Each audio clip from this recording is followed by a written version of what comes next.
Well, good afternoon, everybody, and thank you for joining today's briefing. As of today, we have had 1,273,623 COVID cases, 6,290 new cases reported since yesterday, 3,815 people in the hospital, and 15,004 people who've died.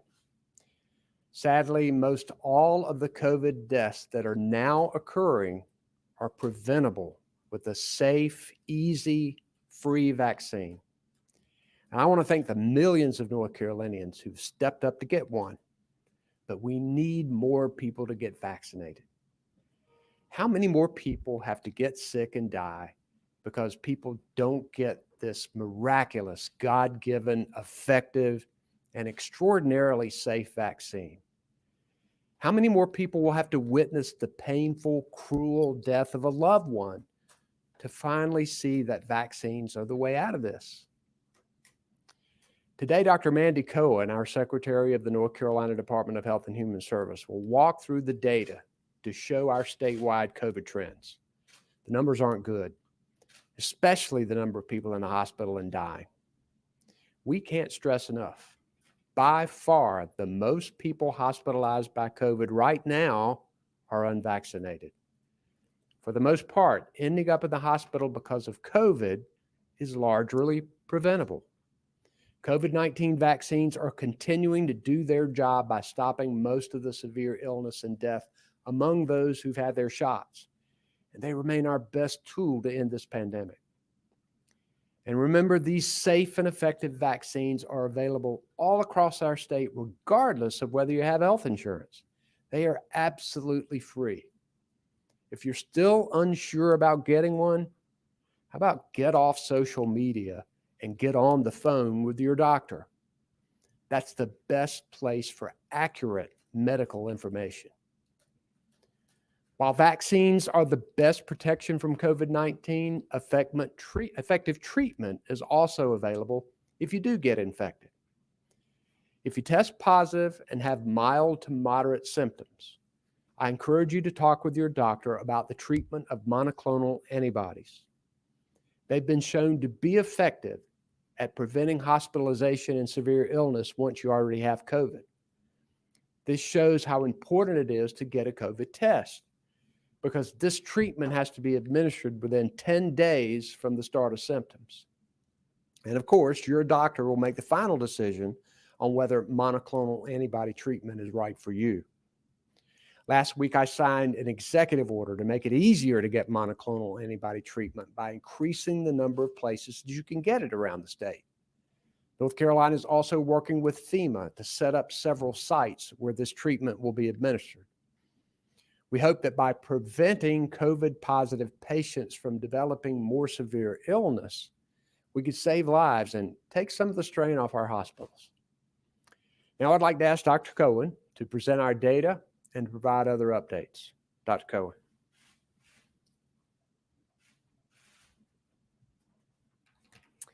Thank you, Governor. Before we jump into the data, I wanted to take a moment to express my deep gratitude to all our healthcare workers.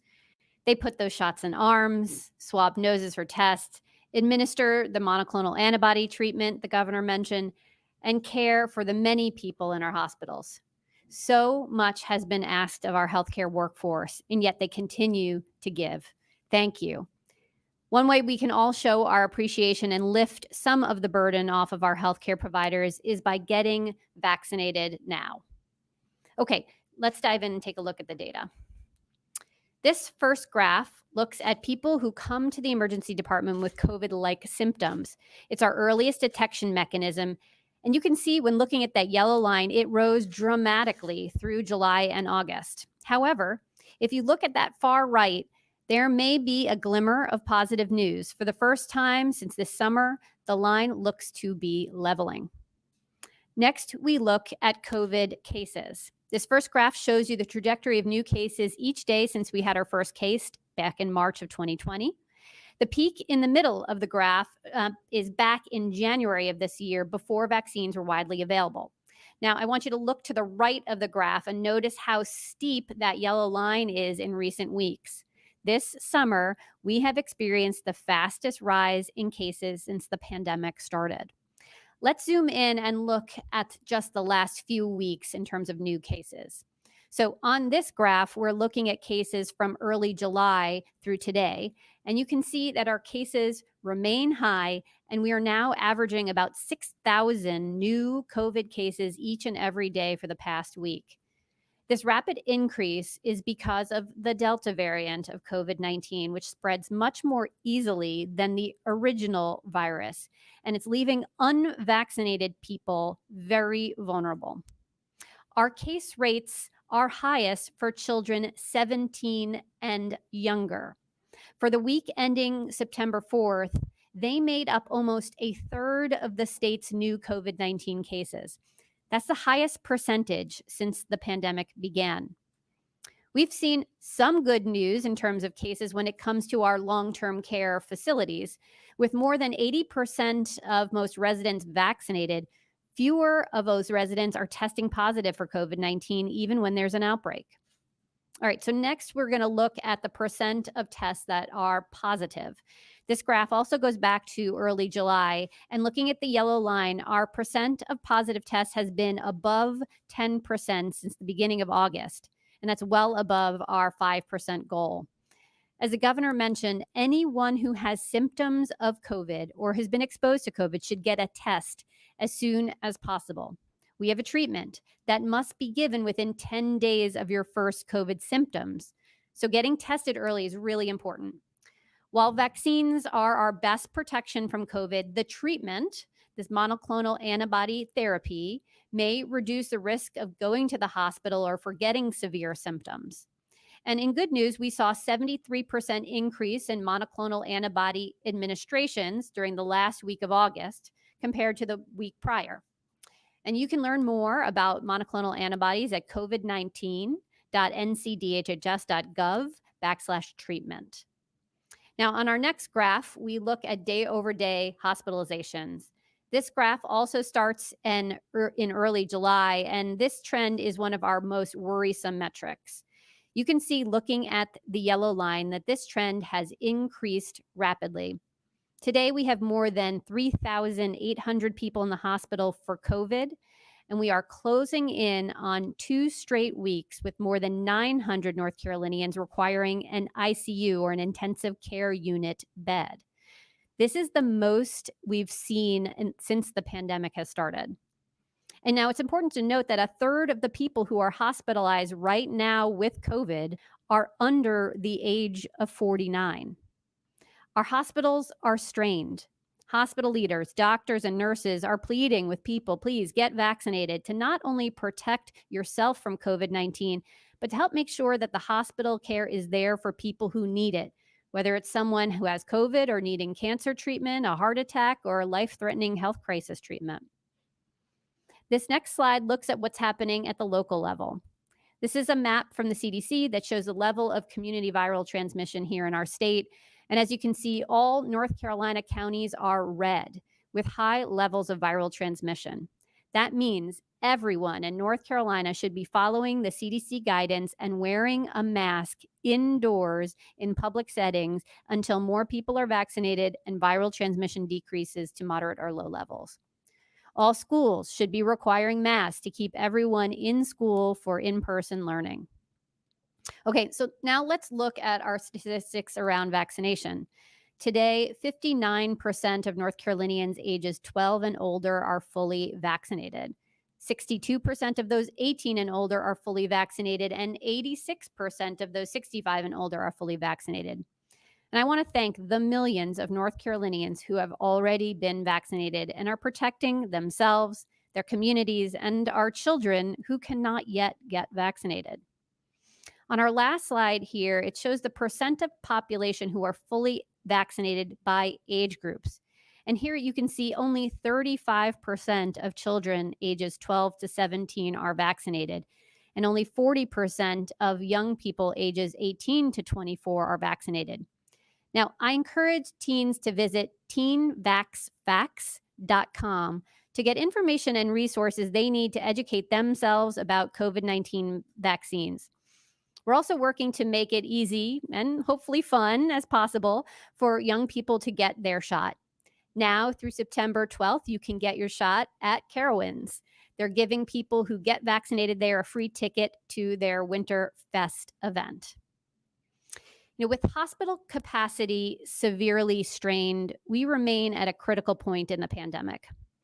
To slow the spread of COVID-19 and protect ourselves and others, we strongly recommend that you add layers of protection.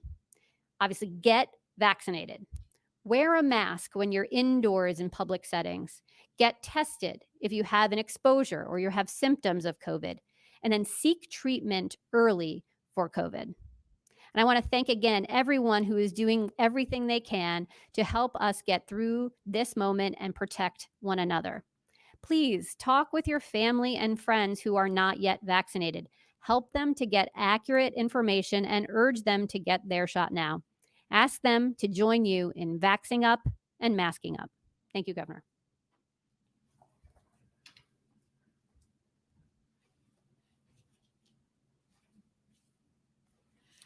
Thanks, Dr. Cohen. We are 18 months into this pandemic and almost 9 months into the time vaccines have come on the scene. These infection rates, hospitalizations, and deaths are not what we want to be seeing.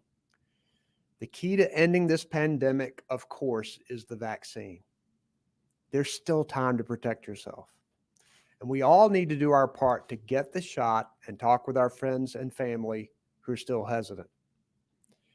At the beginning of this month, as per my executive order, state cabinet agencies have started requiring state employees to verify that they have been vaccinated, with the consequences of weekly testing and required masking for not doing so. And I'm encouraged to see that many businesses in our state are also setting a strong example by requiring vaccines for their employees and their customers too. This protects them from getting sick, and it also protects our economy by keeping stores and businesses open and encouraging customers to come while preventing the harmful impacts of COVID. I encourage more businesses to step up and do this. The more places you need a vaccine, the more vaccinations we'll have. The more people who get their shots, the more we're protecting our children in schools, especially those who aren't old enough to be vaccinated. The first few weeks of school have brought excitement for children across the state as they return to their classrooms, their teachers, and their friends.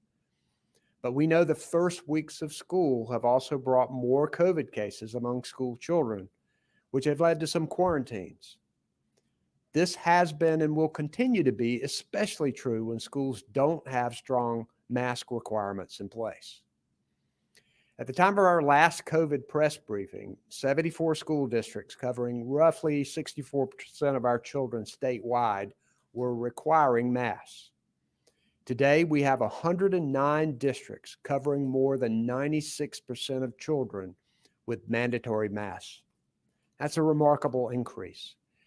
I'm glad so many districts have worked with our state health officials and their local health departments to protect their students and their staff. In order to keep our children in the classroom in person, I urge school districts to keep mask requirements and other important safety measures in place as we continue battling this pandemic. I also encourage school districts to take advantage of the free testing that's being offered. These tests can be used in schools to diagnose students with symptoms or even screen students and staff to catch COVID infections before they spread. We know that keeping kids learning in the classroom is the most important thing for our students right now. Getting vaccinated, wearing a mask in public indoor settings, and following the science is what we all need to do. The faster we put this pandemic behind us, the sooner we can all rest easy and stay healthy. Also with me today is our North Carolina Director of Emergency Management, Will Ray. Monica McGee and Lee Williamson are our sign language interpreters. And behind the scenes, Jackie and Jasmine Mativier are our Spanish language interpreters. I know we have some reporters here in the room, and we'll recognize them first, and then we'll go to people who are on the phone. Yes, Brian. Hey, Governor, Brian Anderson here with DAP. I had one for Dr. Cohen first and then Okay. two quick for you. Can you just sort of explain what the current policy is on virtual learning in North Carolina and what the thought process was back on July 21st when that requirement for virtual learning in districts was removed? Yeah, thanks, Brian, for that question. So in our Strong Schools Toolkit, there are protocols in there to make sure that our students can be in the classroom learning safely. We know that in-person learning is so important for our students, and we now know so much more about how we can keep them safe and in the classroom. So our school toolkit really focuses on ways to keep kids in the classroom. So it certainly is saying things like schools must require masks, particularly with this level of viral spread. And we're glad to see nearly every school district in the state has heeded that advice and now have mask mandates, all but 3 districts. So I think they're heading in the right direction, and we're protecting our students so they can be in person for learning, and so that we can cut down on kids being out of the classroom for any quarantine kind of purpose. So our focus has been to keep kids in the classroom and keep them there safely. Thank you. I had a couple for Governor really quick. I've spoken with parents in Union County where last week 1 in 8 kids were under quarantine. That's one of those 3 districts in the vast minority that is not requiring masking. As a result, longer quarantine periods. But because there's no requirement for districts to offer a virtual learning option as they had in the spring, this is causing tens of thousands of hours of learning loss. And I've talked to parents who said they've sent you emails and have called on a petition for you to step in. Just what's your response to them? Well, certainly I will look into that. I'm not sure that with the state law as it is now that you can put in a virtual learning option, but I will look at that and look into that request. On mask requirements, what we have found here is that when local boards of education, superintendents, principals, and teachers are educated about the science about this, and they have to make the decision on local mask requirements, we have found that to be more effective. We've found for enforcement and compliance to be more effective. And that's why we're working so closely with them, providing health information to them about it. I hope that Union County, I know it was a close vote. I hope they will change their mind on this and move to a mandatory mask mandate there in order to protect students. We have more than 96% of our students covered, and we'll continue working with them. And there's only 3 holdouts and more than 4 dozen have already reversed course, and 98% are covered now under the mask mandate. But having said that, there's still these 3 holdouts, and one of them is the 6th largest school district in the state. What do you say to parents right now who just want to get their kids back in a classroom? What leverage does the state have in kind of forcing the board's hands if that's the option you guys want to go? So all options remain on the table for us. What we're doing now is working closely with our local school boards and our superintendents to keep our students safe. And so far, that has been the most effective. And we'll continue working with Union County and other counties to make sure students are as safe as possible. Yes, Dawn. Hi, Dawn Vaughn with the News and Observer. Kind of going off of Brian's question about the masks in schools with the, City of Raleigh has the mask ordinance and other cities do. Is that something that you want to keep leaving up to the local governments, or is there any consideration on bringing back an indoor mandate statewide?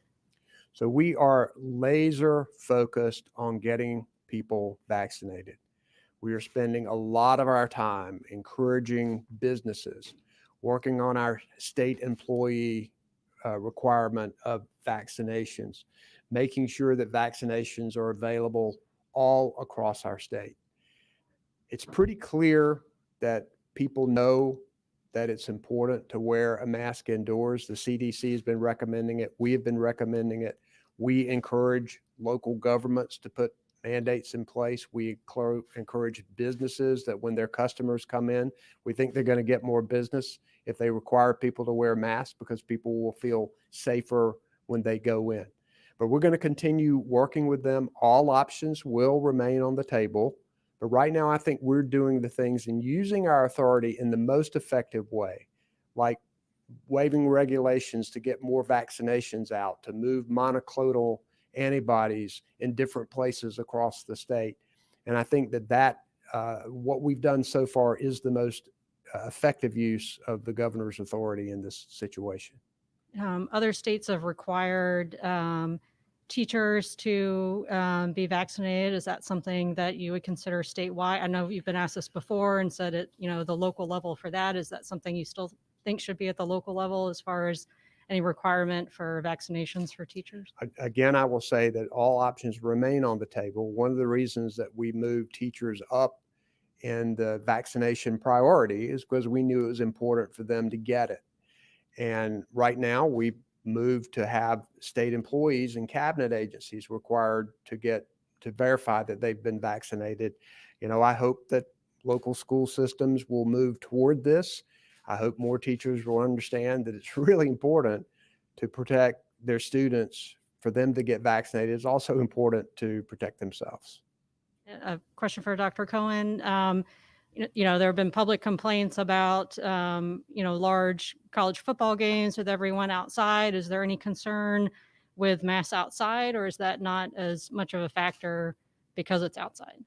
Well, we know that this virus spreads more easily when you are indoors in close contact for a longer period of time. So outside, the risks are lower, but they're not zero. This virus can still spread outside. So we are focusing our attention really on making sure folks, when they're inside, that they're wearing masks all the time. When you're outdoors, we still recommend that you think about layers of protection. Vaccine still is going to be the thing that's going to protect most of us most of the time. And that's why the governor, myself, we're spending our time talking about vaccines and why they're so important. But layers of protection are important here, as I mentioned. Thinking about wearing a mask, particularly if you're doing an outdoor event with a lot of people, or if the activity itself is more risky. So if you're doing something where you are shouting, singing, where you're doing a lot more heavy breathing, those are the times where you're going to want to wear a mask because risk can increase in that case. So get vaccinated. Absolutely, everyone needs to get vaccinated as soon as possible. Wearing a mask indoors for everyone, of course. And then when you are outside, there are still risks. So if you are in a setting with a lot of people, or you're doing a higher risk activity, to wear a mask outdoors as well. Do you think there should be rules around it, or it'd be up to the individual choosing what their risk factor is? Well, I think we've all learned a lot about the 3 Ws. I think everyone's heard us say it so many times. They still apply here. And so we're going to continue to encourage folks to think about their own risk and what they're doing, and to wear masks to protect themselves and others. Thank you. Thank you.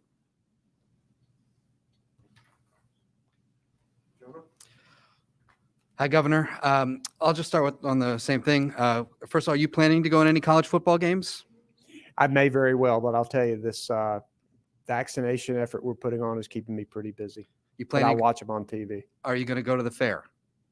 I may very well go to the fair. I usually go every year, so I plan to do that. So with all these things coming up, COVID is not going to deter you from coming to these events? No, it won't. I'll tell you what, though, if I go, I'm going to be careful. And if I'm around a lot of people, even outside, I'm going to have a mask on.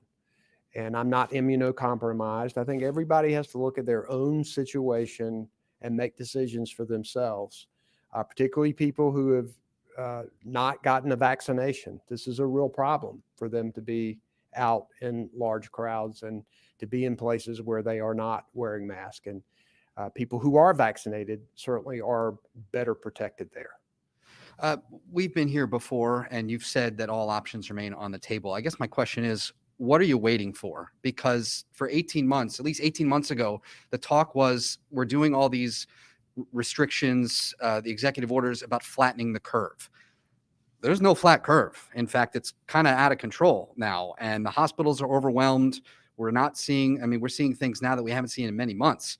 So if the whole idea of the restrictions were to flatten the curve, and now there's a huge curve, why not bring back restrictions? 18 months ago, we did not have vaccines. Now we do. Now, many more people across our state are protected from this virus, and we're getting more and more people vaccinated every day.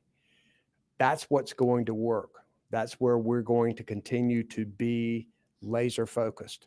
And we also want to do things that people are going to pay attention to and that people are going to obey. And I think it's important that we not put things into place that's going to detract from the effort to get more people vaccinated, which is what we want to do right now. We want to have everybody coming together, businesses and others, to step up. And we're seeing more and more people to do that. One of the things that we learned about vaccinations was the low rate among the teenagers, or the tweens and teens, 12 to 17. I'm sure you'd like to think they're watching right now. They're in school. I'd like to think they watch the news or read the news. They probably don't. So what's the game plan for actually reaching that segment of the population? You know, it's really important. It's one of the reasons why we've been working with schools, with universities, to get the message out that young people need to get vaccinated. Dr. Cohen, you may talk a little bit about some of the efforts the department is undertaking. Thanks, Governor. And thanks, Jonah, for the question. Yes, we are wanting to very much reach a teenage audience. Just a couple weeks ago, I was doing a fireside chat with some TikTok influencers. We have our Teen Vax Facts, and we have partnerships, like, as I mentioned, with Owens and others who I know are reaching our young adults and our teenagers, because we want them to understand this for themselves, understand why getting vaccinated isn't just about them. It is really about their community and about their family, their friends, maybe their grandparents, and continuing to protect everyone.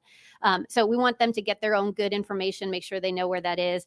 So we're trying to make sure we're reaching them where they are, probably not on this news program, like I said, but on whether it's the social media platforms or in the places in which they are gathering. So we're trying to reach them. I did want to address, if I could, just one other thing in one of your earlier questions. You know, I want to praise our healthcare workers again, and particularly our hospital systems who are strained, but I would not call them overwhelmed. And it's because I think of the collaborative partnership between the hospitals that I think that we have been able to respond to this pandemic so well, that they've been able to continue to take in patients, that anyone who needs a hospital bed and to see a doctor and a nurse is going to have one. I think we need to keep up this effort of making sure people get treatment and vaccines, and all of the efforts. But I do want to say I'm very proud of the work that the hospital systems are doing to make sure that they remained strained but not overwhelmed, so that we can care for folks. Thanks. Thank you for your patience, and thank Michael. I still have more about hospitalizations. Yes, it's really, either one, who knows? It's really annoying that we have these quarantines in school. I'm sure it's annoying for the students, the parents, the teachers, but are these kids going to the hospital? We have all these clusters. Are they going to the hospital, or thank God, we just have a lot of kids that are getting sick, which happens in school when there's not COVID. So what do we know about that? I'll let Dr. Cohen address this specifically, but we know more and more of our children are going to the hospital, and that's deeply concerning. But go ahead. Thanks, Governor. So first, a couple of things about quarantine itself with our students. So we already know that if there is an exposure, but both of the students or the teacher and the student are both wearing masks, then quarantine is not necessary. So that is good. Though we are seeing more viral spread in those under the age of 17. As I said, for the first time, a third of our cases were in our children who are under 17. And we are seeing more cases go to the hospital. It's still, luckily, a small percentage of our overall hospitalizations are children, but we are definitely seeing more children in the ICU needing ICU level care. And it's particularly those children that likely have some underlying medical conditions in addition, asthma or other severe types of medical conditions. When they get COVID in addition, it does make them quite sick.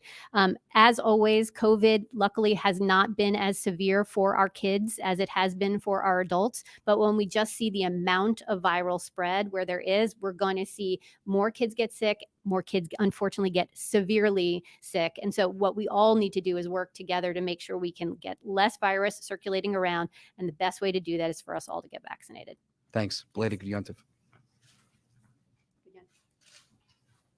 Michael? Hi, Governor. We've seen reports today that President Biden is going to be mandating vaccinations for federal workers without the testing option. Are you considering doing the same thing for state employees under your authority, or are you going to stick with the current policy? Well, first, I'm glad to see the president making this requirement for federal employees.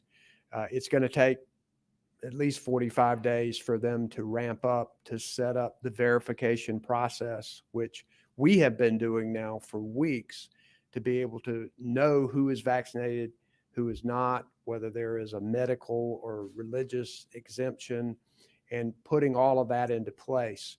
We want to see how this works. We believe that this is getting more state employees to step up and get vaccinated. So we'll look at what the feds do over the next couple of months, because it's going to take them a while to ramp up, and we'll see how effective our verification requirement is for state employees. The idea is to get more shots in arms, but right now, since our state verification requirement has just taken effect, we want to see how this works and continue to encourage people to get vaccinated. So no plans imminently, at least, to make any changes? Not at this point. No, not at this point. Do you all know yet what percentage of state employees under your authority are vaccinated?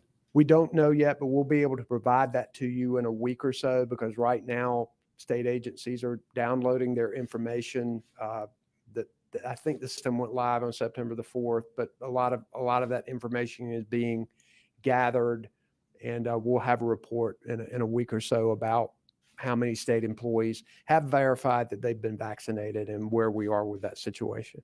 And one last question I had was related to the incentives that the state was offering previously to get vaccinated.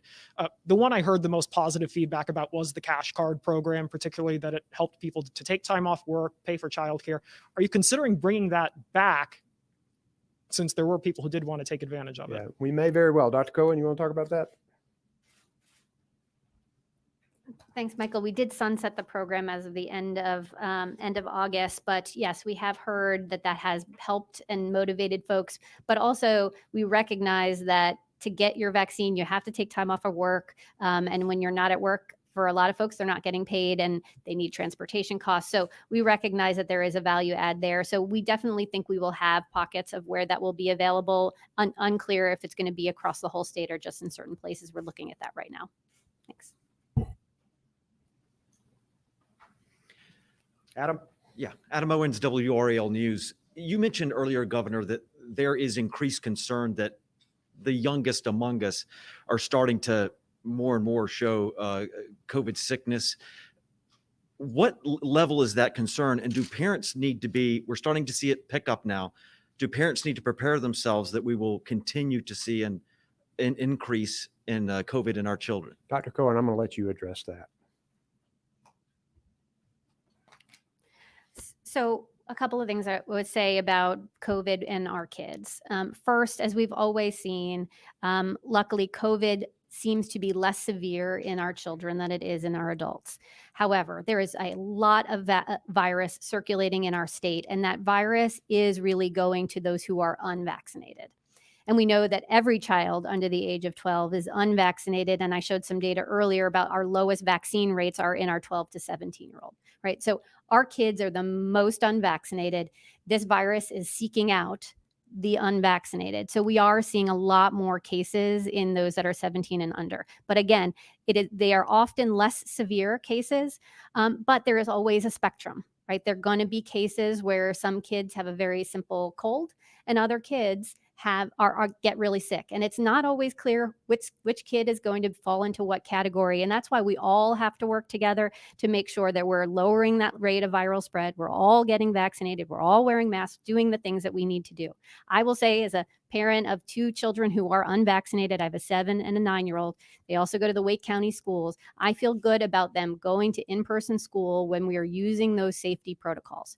So as a mom, as a doctor, as the public health lead for the state of North Carolina, I feel very good about that we are doing what we need to when our schools are following those safety protocols, that our kids can be in-person learning, can be safe, and can be protected. But we all need to work together to get this level of virus down in North Carolina. It's way too high, and we all have to get vaccinated and work together. And Dr. Cohen, it doesn't take much, it appears, for these cases to overwhelm the pediatric ICU numbers we have. I was talking to some hospitals today who say that there have been times and we have a lot of really big hospitals in this area. There have been times where the pediatric ICU number of beds in all of the triangle have been maybe just a couple. What are your concerns there? Well, I think that speaks to the fact we know that kids get sick less often overall from all types of viruses and illnesses. So there are just less pediatric focused intensive care resources in our state and in every state.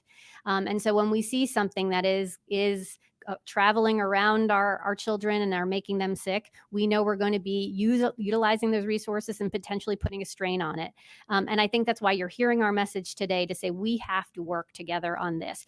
Adults getting vaccinated directly helps our children who cannot get vaccinated right now. And I think that's what we are trying to articulate today. We're all in this together. So our actions are helping to protect our kids who can't. So whether it's getting vaccinated, wearing your mask indoors, and protecting each other, I think that's what we all are focused on, because this virus is very contagious. It is serious, and we need to make sure that we're protecting each other. Thank you.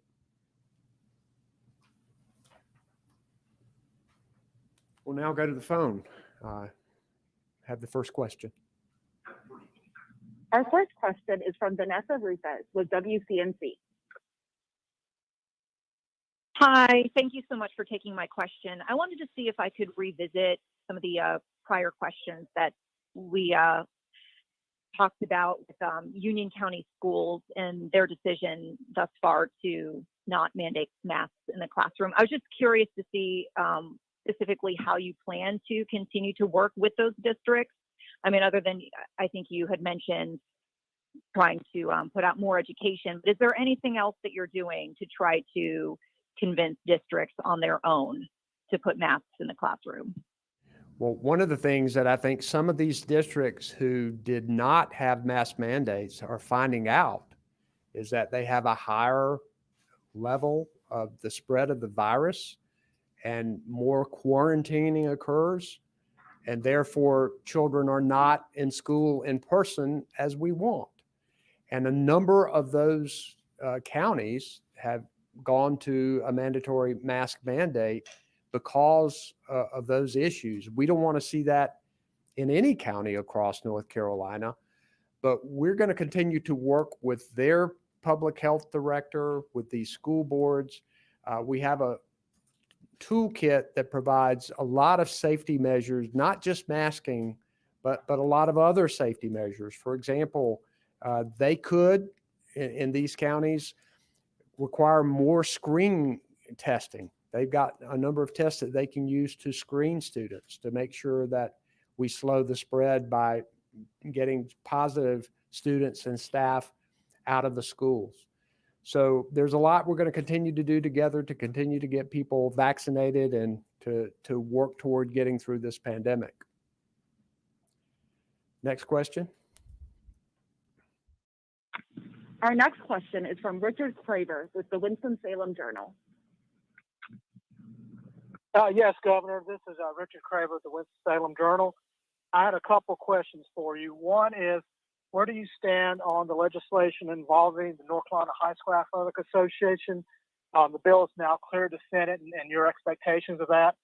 And then the second, the legislation involving your executive authority during emergency. Well, first, it's important for our high schools to have athletics and that they be properly regulated. I do have concerns with the bill in dismantling what is in place now. I will look at this legislation. I haven't seen the latest version of it. I know that I think it still has to go through the House. I will be glad to work with the legislature on it. And as it goes through the process, I will consider it. For emergency authority of the governor, I think that we are seeing this in action right now and things that we're doing to get vaccinations to people more easily and getting COVID treatments to people more easily. I think this is important emergency authority to have in a public health crisis. And when you look at North Carolina overall, a few months ago, the CDC, the Bureau of Labor Statistics, put out 2 graphs showing that North Carolina was among the lowest states in COVID deaths per capita and among the lowest states in job loss per capita.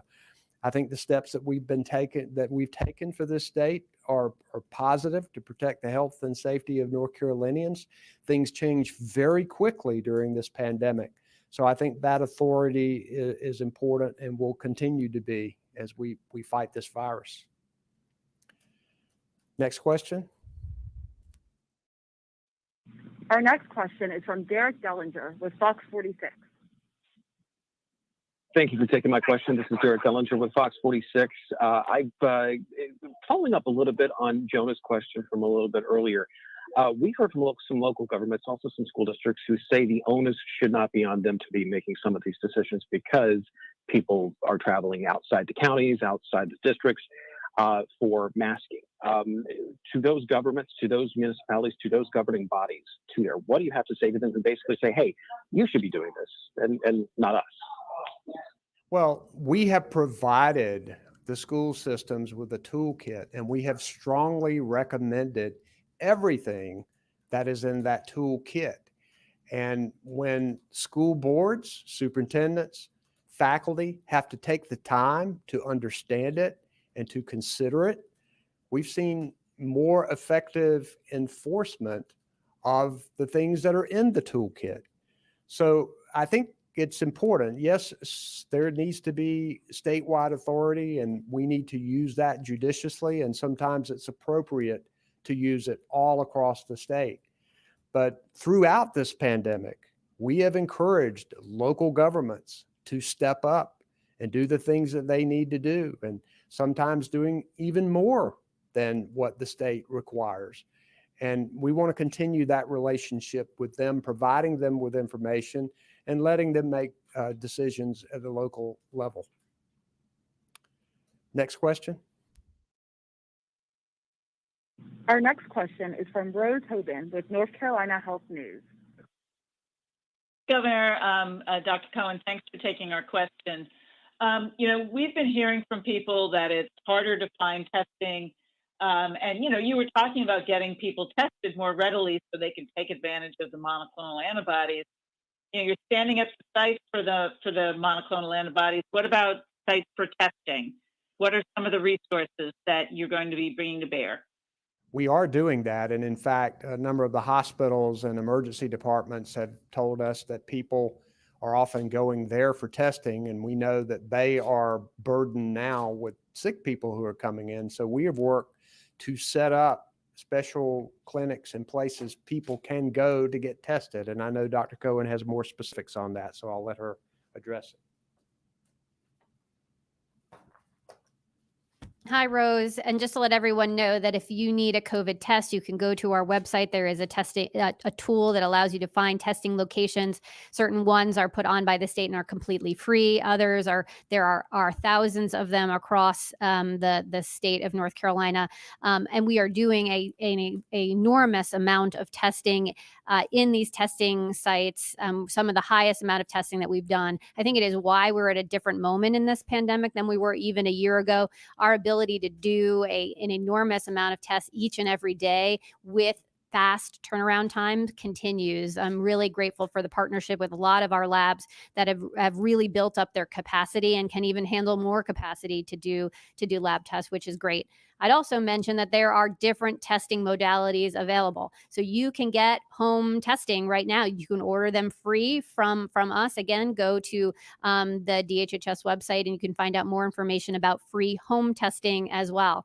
So there's lots of different options for folks to get availability of testing. You can purchase testing again for home as well. So we encourage everyone to take advantage of testing as another layer of protection. Again, vaccines most important, masks indoors, testing if you've been exposed or have symptoms, and making sure that you get treatment early. Thank you.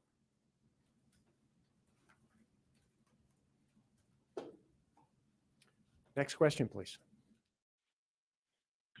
Follow-up, Rose Hoban, North Carolina Health News. You folks, we were talking about schools and kids, having to go into quarantine and whatnot. Are you making rapid tests available at schools? And what are the average turnaround times for PCR tests right now. I saw that in the past week, they've kind of gone up. Yes, rapid tests are available for schools, and most of them are using them now. And in fact, we're encouraging them to use more rapid tests, not only just for symptomatic students and teachers, but also as a screening tool. I'll let Dr. Cohen address the PCR turnaround issue. Hi, Rose. I didn't look at that data today, but when I looked at it yesterday, our turnaround testing times have really had steady about 1.5 days for a full lab PCR test for turnaround times. Of course, over a holiday weekend like Labor Day, that does inch up a little bit over a holiday weekend, but we're sort of back down. And again, I've talked with some of our laboratory partners who say they have capacity to do even more. So we don't expect that our test turnaround times are going to be affected anytime soon. And we know that there's a lot of different types of testing going on. We want to just make sure folks have access to tests as an important tool in fighting this virus. Thanks.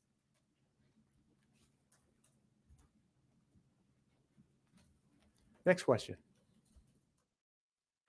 Our final question that will conclude today's media briefing is from Laura Lee with Carolina Public Press. Good afternoon, Governor. My questions are about boosters. So the initial plan was for boosters to come September 20th, and now we know the FDA will consider it on the 17th, and it may only be for Pfizer recipients. I'm just wondering, what do you know about when and how boosters will be offered for North Carolinians who want them? Well, first, we're already providing third shots for immunocompromised people, and those are being given right now across North Carolina. We are ready for third shots with Pfizer whenever they are approved by FDA and CDC. And we know that there are going to be meetings over the weekend. We know that it could come as soon as September the 20th. We're still unsure as to whether you had to have had your last shot 6 months or 7 months or 8 months. I'm not sure we know yet. Maybe Dr. Cohen has found out something in the last day or so that I don't know, but we will be ready. Our providers will be ready for those third Pfizer shots for people when approval is given. Dr. Cohen, she says that does it. Next question. Follow-up, Laura Lee, Carolina Public Press.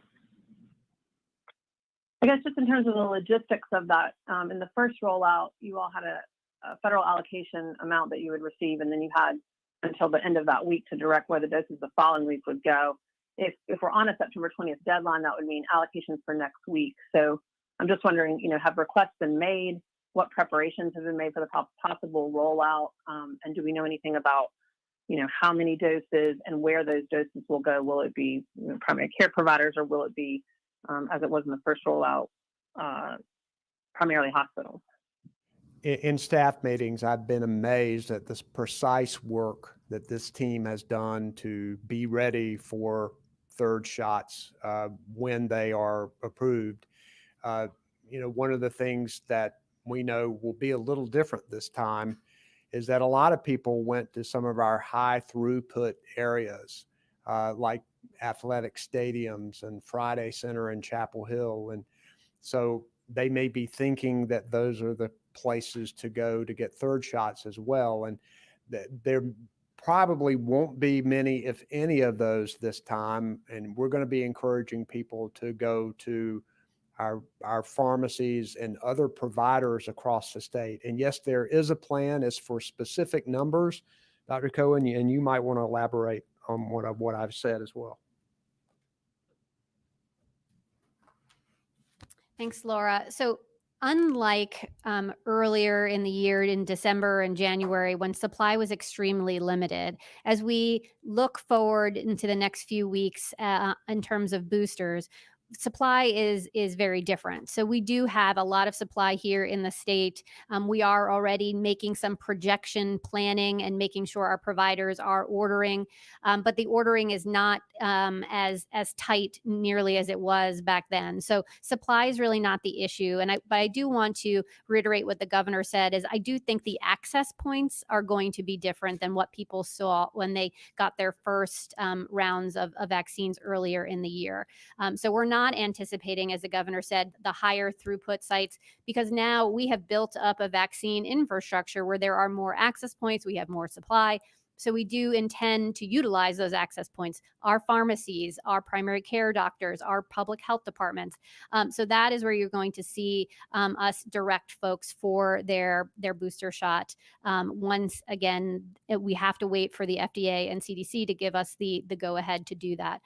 So anticipate more as we learn more about who is going to be eligible, what window of time since your last dose of the vaccine are you then eligible. So we still have a lot to learn. We're doing a lot of pre-planning. I would also say we know our hospitals are incredibly busy right now taking care of sick COVID patients, and we are planning to make sure that we don't strain them further with efforts around booster vaccination. So we're taking that all into account. Last thing I'll mention is in our long-term care settings. As you'll remember, the long-term care folks were given vaccinations through a federal program before. That will not happen this time. We are working on that right now to make sure that all of our long-term care facilities have a vaccinating partner. And the good news is that nearly all do. And so we are making sure that once boosters are available, that we have the ability to go into our long-term care facilities and administer those boosters as quickly as possible. Thanks very much. Thanks everybody for joining us today. And if you haven't, get vaccinated.